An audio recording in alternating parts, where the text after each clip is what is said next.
Buongiorno da Renzo Micheletto, ben ritrovati con un nuovo approfondimento di Veneto Agricoltura Channel.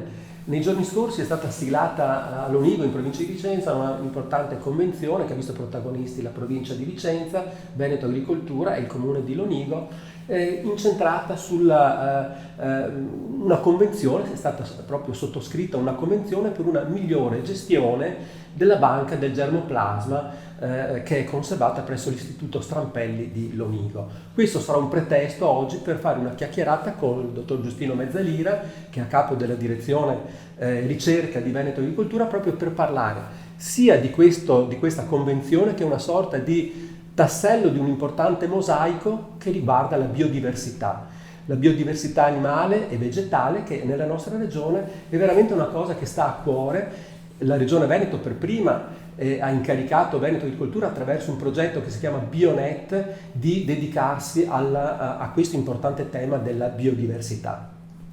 Dottor Giustino Mezzalira, partiamo proprio dalla sottoscrizione della convenzione e poi partiamo a parlare proprio del tema della biodiversità. Cosa è stato sottoscritto con questa importante convenzione? Sì, la convenzione è importante perché sostanzialmente mette in sicurezza un patrimonio di biodiversità agraria che riguarda in particolare i cereali, soprattutto i cereali a paglia, in primis il frumento, che meritoriamente in tanti anni è stato raccolto e poi conservato da questo istituto che dipende dall'amministrazione provinciale di Vicenza. Purtroppo le riforme che sono intervenute sul ruolo delle province non hanno più permesso alla provincia di occuparsene direttamente, quindi c'era il rischio che questo patrimonio andasse disperso. Grazie a questa convenzione la provincia affida a due partner, la nostra agenzia come partner tecnico-scientifico e il comune stesso di Lonigo, che fra l'altro ci tiene molto perché si identifica molto con la presenza dell'Istituto Strampelli,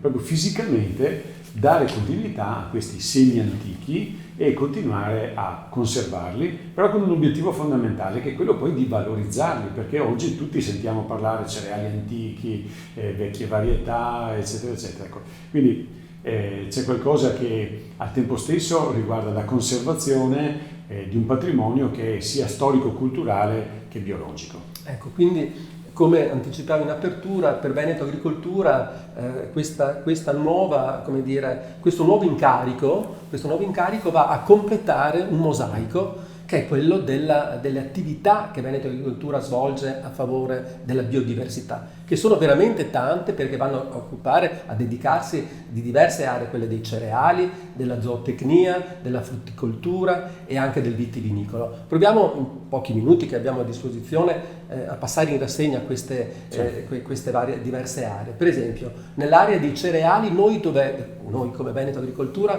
dov'è e come siamo impegnati?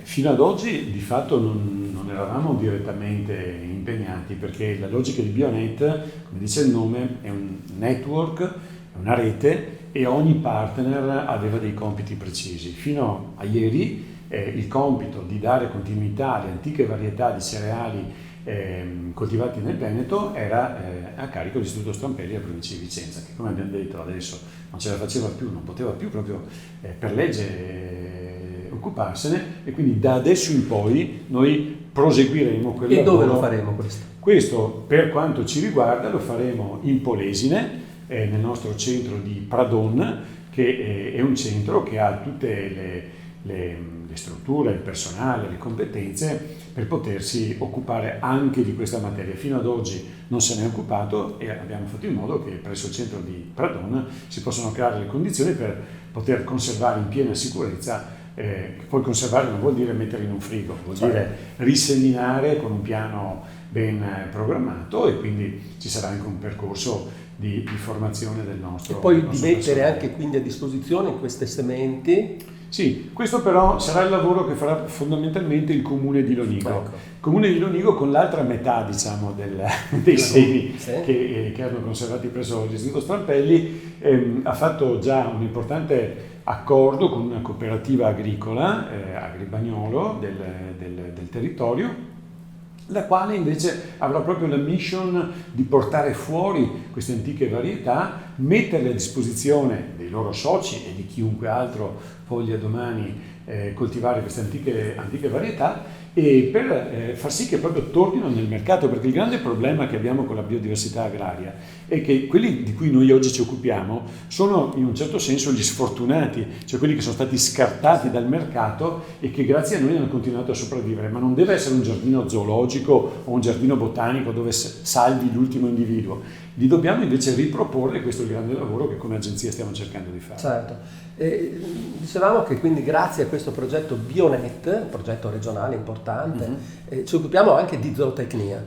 Sì, per quanto riguarda gli animali domestici, Bionet riguarda soprattutto il mondo degli avicoli, quindi le antiche razze di pollo, di faraona, di tacchino, di oca, di anatra, che un tempo caratterizzavano le corti venete e che adesso purtroppo sempre più difficilmente troviamo presso le nostre fattorie o anche presso le case di chi ha passione per questa cosa. Grazie a questo progetto, che vede anche una forte collaborazione degli istituti tecnici agrari che fanno parte, c'è un istituto tecnico per ogni provincia, abbiamo mantenuto in purezza queste razze e anche qui l'obiettivo che stiamo facendo presso il nostro centro di Ceregnano a Lunigo è quello di dare a coloro che vogliono il centro è quello di Sasserami a Ceregnano. A Ceregnano, sì, l'azienda che noi chiamiamo Sasserami a Ceregnano, sì. E il compito proprio di dare a chi volesse ancora avere a casa queste antiche varietà di cui magari si ricordano i nonni,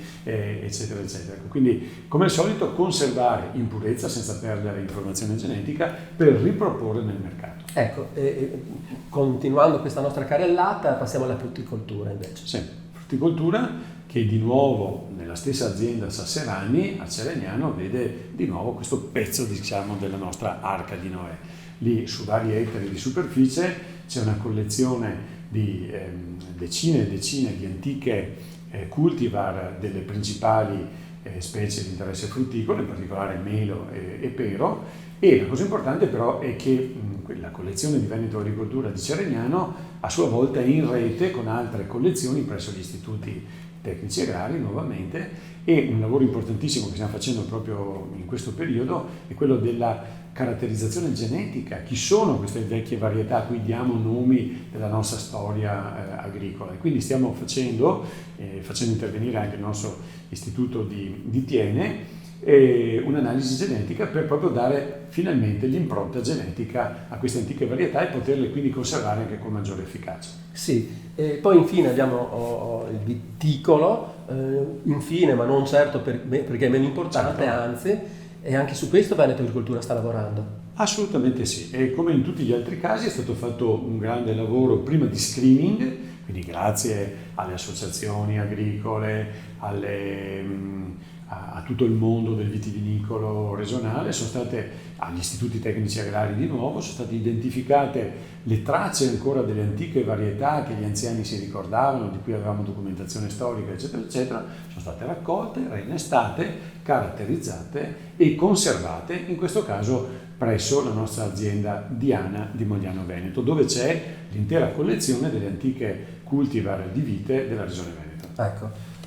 Grazie, ringraziamo il dottor Giustino Mezzadira, a capo della direzione ricerca di Veneto Agricoltura, per averci aiutato a capire questa grande cosa che è la biodiversità, di cui se ne sta parlando sempre di più, è vero, però è ancora poco conosciuta.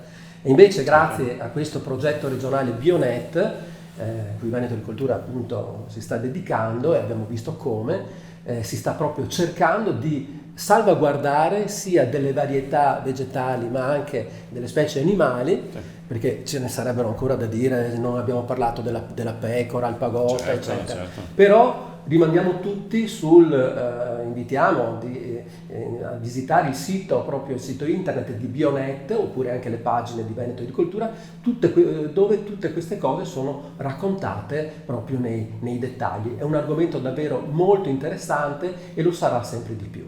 Un arrivederci a tutti. Quello che mi piace, Renzo, scusami un'ultima battuta, è che questo è un progetto non a porte chiuse, è un progetto che richiede molto, quindi chi ci sta ascoltando sappia che può essere attore, nel senso che la conservazione della biodiversità paradossalmente la facciamo mangiandoci le antiche razze, gustando gli antichi frutti del nostro territorio, quindi riportandocelo a casa e continuando ad allevarlo o a coltivarlo. E con questo vi salutiamo e ci diamo appuntamento ad un'altra occasione.